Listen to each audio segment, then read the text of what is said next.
selamat datang. Hari ini kita bakal memulai sebuah perjalanan yang menurut saya sangat mendasar, yaitu gimana sih cara kita memahami Al-Quran benar-benar dari nol, dari langkah paling awal.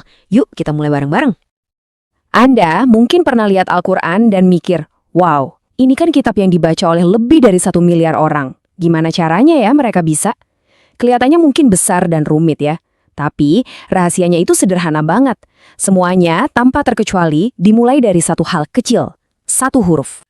Oke, sebelum kita loncat ke gimana cara bacanya, penting banget nih kita paham dulu apa sih sebenarnya Al-Quran itu, kenapa kitab ini begitu spesial. Anggap aja ini fondasi kita. Biar bangunannya kokoh, fondasinya harus kuat dulu kan? Jadi apa sih Al-Quran itu? Gampangnya gini, Al-Quran itu adalah kitab suci dalam Islam. Tapi ini bukan cuma sekedar buku biasa.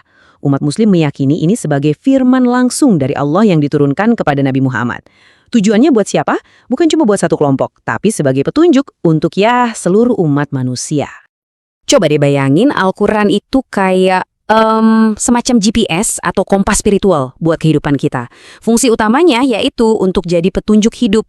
Dia nunjukin arah biar kita dalam perjalanan hidup ini nggak tersesat dan tetap ada di jalan yang lurus dan benar. Nah, sekarang kita udah paham nih kenapanya. Tujuan besarnya udah dapat.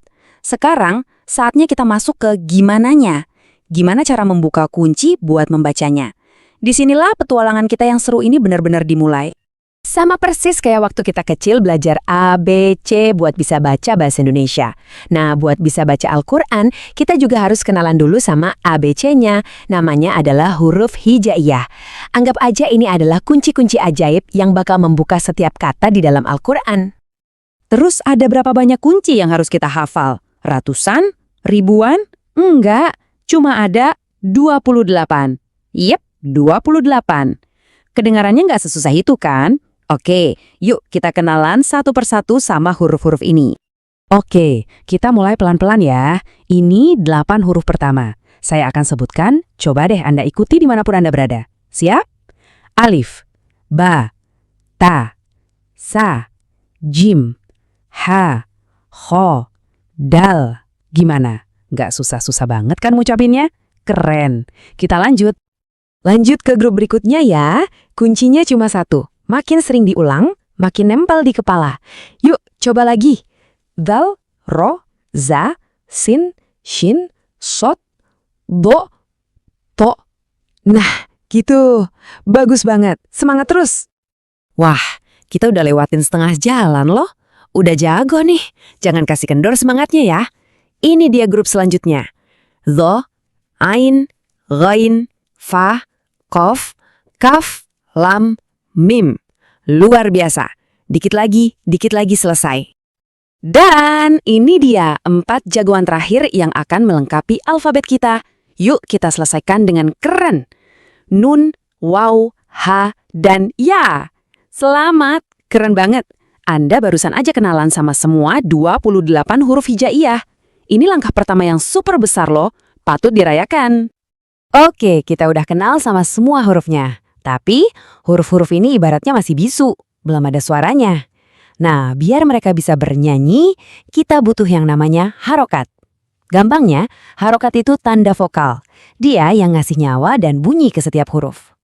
Dan sistemnya ini jujur simple banget.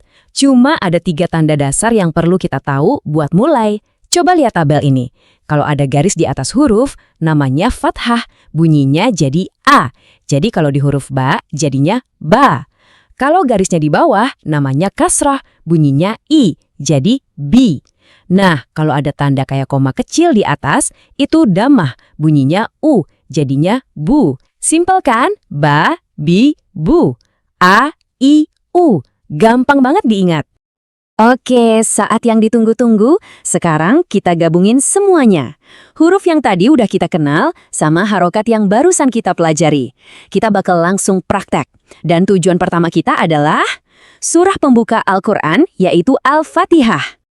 Al-Fatihah itu artinya pembukaan. Dan surah ini spesial banget, sampai-sampai punya julukan Ummul Kitab, yang artinya induknya kitab. Kenapa bisa gitu? Karena percaya atau enggak, di dalam 7 ayatnya yang super singkat ini, katanya terkandung inti dari seluruh ajaran Al-Quran. Keren ya? Kita mulai dari ayat pertama. Bismillahirrahmanirrahim. Artinya, dengan nama Allah yang Maha Pengasih, Maha Penyayang. Ini tuh kayak fondasi buat semua yang kita lakuin. Ngajarin kita buat memulai apapun, entah itu makan, kerja, belajar, dengan menyebut nama Tuhan. Sekaligus jadi pengingat kalau Dia itu penuh kasih dan sayang. Jadi, kita mulai semuanya dengan niat yang baik. Lanjut ke ayat kedua, Alhamdulillahirrabbilalamin. Alhamdulillah ini mungkin sering kita dengar ya, artinya segala puji bagi Allah. Tapi yang bikin ini dalam maknanya adalah kelanjutannya. Rabbil alamin, Tuhan seluruh alam. Bukan cuma Tuhannya manusia, tapi Tuhannya planet, galaksi, semesta raya. Ini ngajak kita buat bersyukur dalam skala yang jauh lebih luas. Lanjut ke ayat keempat. Maliki yaumiddin, artinya pemilik hari pembalasan. Ayat ini ngomongin soal akuntabilitas. Maksudnya, ini tuh sebuah pengingat buat kita kalau setiap perbuatan yang kita lakuin di dunia ini, sekecil apapun, nanti akan ada hari pertanggungjawabannya. Jadi, kita diajak buat lebih hati-hati sama tindakan kita. Nah, ayat kelima ini adalah jantung dari hubungan manusia dengan Tuhan. Iyyaka na'budu wa iyyaka nasta'in. Perhatiin deh kata hanyanya. Hanya kepadamu kami menyembah dan hanya kepadamu kami mohon pertolongan. Ini deklarasi yang kuat banget. Nggak ada perantara, nggak ada yang lain. Langsung. Ini soal hubungan yang direct dan personal. Dan sampailah kita di puncaknya. Setelah tadi kita memuji Tuhan, mengakui kebesarannya, mendeklarasikan ibadah kita, sekarang kita minta sesuatu. Dan ini adalah permintaan utamanya, doa inti dari Al-Fatihah. Ihdinas siratal mustaqim. Tunjukilah kami jalan yang lurus. Dari semua hal yang bisa kita minta, ternyata yang paling penting adalah petunjuk. Wow, coba kita lihat lagi ya. Dari yang tadinya cuma kenal satu huruf, alif, sekarang kita udah bisa memahami sebuah doa yang dalam banget maknanya. Perjalanan kita mungkin singkat, tapi semoga terasa bermakna. Yuk, kita coba rangkum sebentar apa aja sih inti dari perjalanan kita barusan. Jadi, kalau kita perhatiin, Al-Fatihah itu ngajarin kita sebuah formula doa yang sempurna. Urutannya cantik banget. Kita mulai dengan pujian kepada Allah. Terus kita lanjut dengan pengakuan akan kasih sayang dan kekuasaannya. Setelah itu kita bikin deklarasi kalau kita hanya menyembah Dia. Baru deh di akhir kita mengajukan permohonan kita yang paling penting, minta petunjuk. Sebuah alur yang sangat logis dan indah. Terus, abis ini gimana? Apa langkah selanjutnya buat Anda? Nah, perjalanan ini kan baru awal. Ada 3 sikap mental yang penting banget buat dibawa ke langkah berikutnya. Pertama, berani buat belajar. Jangan pernah takut salah atau kelihatan gak bisa. Semua orang mulai dari nol. Kedua, rajin berlatih. Diulang-ulang terus, karena cuma itu kuncinya. Dan yang ketiga, ini yang paling penting. Coba tumbuhkan rasa cinta sama Al-Quran.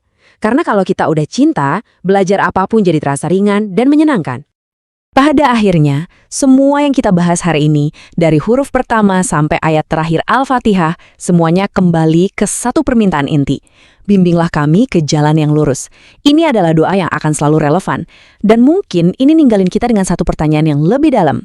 Bukan lagi gimana cara membacanya, tapi apakah kita benar-benar siap untuk dibimbing?